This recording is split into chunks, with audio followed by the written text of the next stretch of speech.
I feel like a lot of people are not putting the right importance of this Kizaru versus Luffy battle. You can go all the way back to chapter 319. Kizaru's first mention alongside, of course, Akainu and Aokiji by Nico Robin. This is an arc where Aokiji was showcasing scary powers, so we knew the Yellow Monkey was different compared to these fighters we have seen before. Just look at Kizaru's entrance, yo. He's riding on a damn cannonball, and you know Oda really wants to show us that he is a badass. And just after that, of course, someone tries to become famous by shooting him in the head, which doesn't work because he's a Logia. And of course, Kizaru replies with a kick that causes an explosion that destroys a grove. It's insane. Now, a lot of people see Kizaru's act of him acting stupid, but he says that speed is weight. Kizaru is not dumb, and is ready to take Basil Hawkins' head. You see him doing light speed kicks and light speed beams, and honestly, some people are even thinking, does Kizaru know that X-Drake is a part of Sword during the Sabaody arc? Now, the reason I mention is because, of course, he does make corrections in saying former Rear Admiral X-Drake, but Kizaru is known to be a troll, so everything he says, you don't take it at face value. And one of the main reasons why we fear Kizaru so much during this time is because we just hyped up the supernovas, and Kizaru goes on to destroy 4 of them by one-shotting the Mad Monk Rouge, who we know is powerful, blinding Hawkins, and of course he says you're not a Logia. He gets snuck by a Pooh a little bit, but that didn't affect him because he's a Logia. Yata no Kagami to teleport to kick the shit out of a Pooh, and X-Drake. And of course, Hawkins, also his last lives get taken out too. He loaded 4 supernovas in seconds. Now, I want to talk about Sabaody and the Straw Hat portion of this arc. Of course, we all see early on Kizaru one-hit KO Zoro, but we all know because his damage from Thriller Bark, something before, Kizaru even states it. And of course, Rayleigh saves Zoro from instant death from the Admiral. Then we have, of course, casually asking Rayleigh to stay out of his way. This is the former vice captain to the Pirate King, the Dark King Silver's Rayleigh, and this was the first time, it was a monumental time in the story, the first time Monkey D. Luffy says we can't beat them and dodged a fade. I'll be honest with you, before that I've never seen Luffy actually dodge a fade. This was technically the first time I've ever seen it, and it was shocking. Even his crew was surprised. In contrast, we all remember that iconic moment where Aokiji and Luffy fight, and Luffy is way weaker when he fights Aokiji, but he still never dodged a fade against Aokiji, just showing you how much Luffy went out of character in that moment. And we see a little bit of Kizaru's fighting style. Of course, Rayleigh cuts him from, of course, trying to kill Zoro again, and then he pulls out his light sword, and honestly, Kizaru looked pissed off that he had to pull out his light sword. He wasn't prepared to try. He thought it was just supernovas that he had to take out, rookies that are trying to get to the new world, but no, he had to face a man pretty much in his prime Yonko level in Rayleigh, so that says something. Even Sentamaru, a very powerful character, like back then Sentamaru was a beast and he didn't take any damage back then. He said this is the first time he's seen his uncle Kizaru actually be stopped by somebody. Just shows you how monumental this moment was for Kizaru's character. Now, I always thought it was interesting, as my final point of the Straw Hat section of this arc is Kuma showing up and making Kizaru say this is why pirates can't be trusted, because I believe it could be a reference to what's happening on Egghead Island right now, because he talks to Bonnie on Egghead Island, and he was around Vegapunk, Sentamaru. Does he have a secret relationship with Kuma? That's a question that needs to be asked. I think honestly, Kuma and Kizaru could have some sort of connection. Kuma just right now escaped another admiral in Akainu, so we could see Kuma actually face Kizaru in Egghead Island. That's a theory of mine, but we'll see what happens. Now, I want to talk about the Marineford War arc, because this is where we see a lot of the Kizaru and Luffy action. The first thing we see is, of course, Kizaru surprised to see Luffy so soon again when he's flying from the sky. Kizaru aims for Luffy because Celestial Dragon has been annoying him ever since the whole debacle on Sabaody, and of course we saw how Celestial Dragons treat admirals in Greenbow, Fujitora, and recently even Akainu, yo. They do not bite their tongue. They think they're better than the admirals, and that's why Garp never wanted to be an admiral.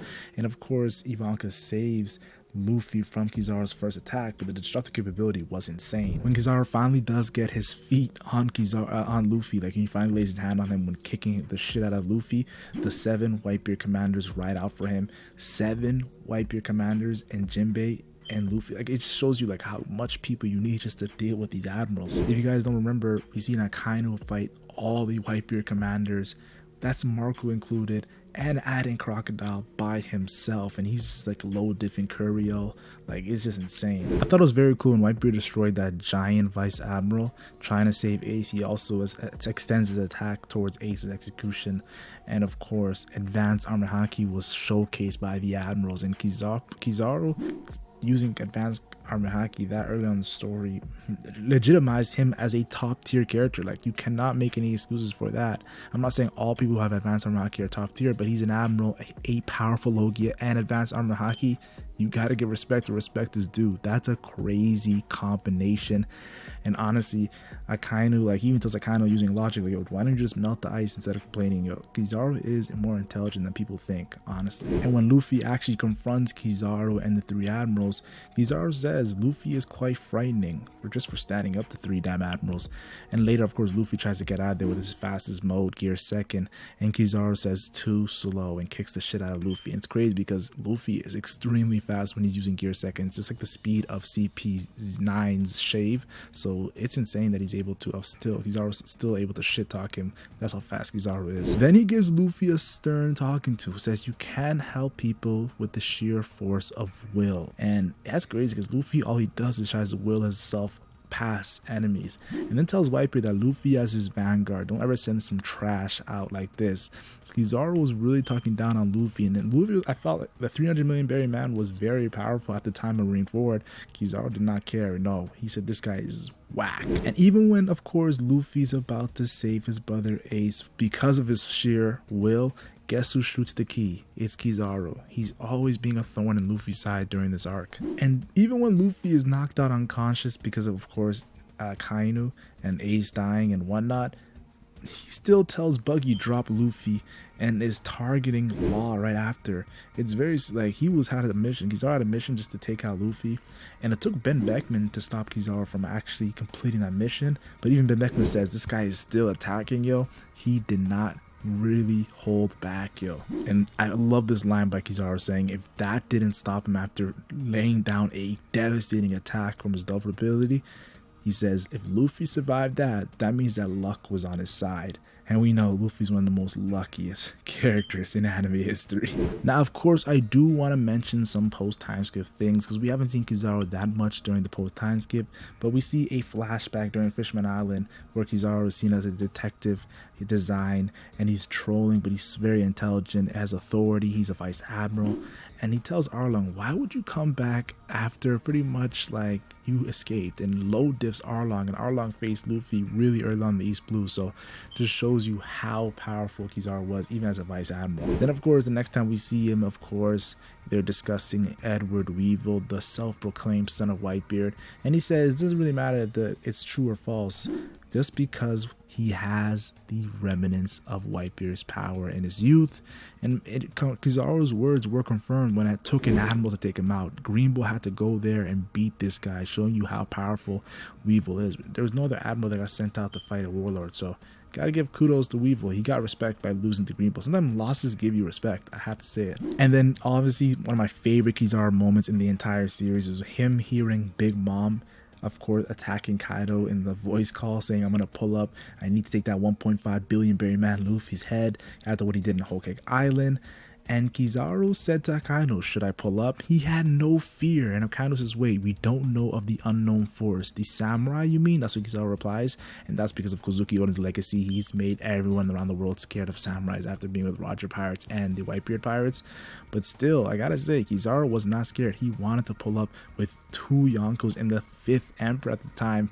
Kizaru, man, I gotta give respect where respect is due. Now, of course, lately, people have been 50-50 on the Yellow Monkey.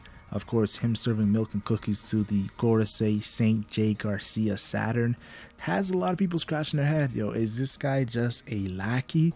But I feel like Chapter 1090 really gave a new profound respect for Kizaru, standing up to Saturn and saying that I'm going to do things my way, because Saturn wanted him just to go right there and get it done. But Kizaru's like, no, I'm not going to disrespect Sentomaru. I got to give this guy, I can't just go by him. I have to actually fight him. And Sentomaru, of course, later blocks Kizaru's attack. And Luffy's very surprised. Like, he measures a really strong power in Kizaru. Luffy, when he says that, he means it.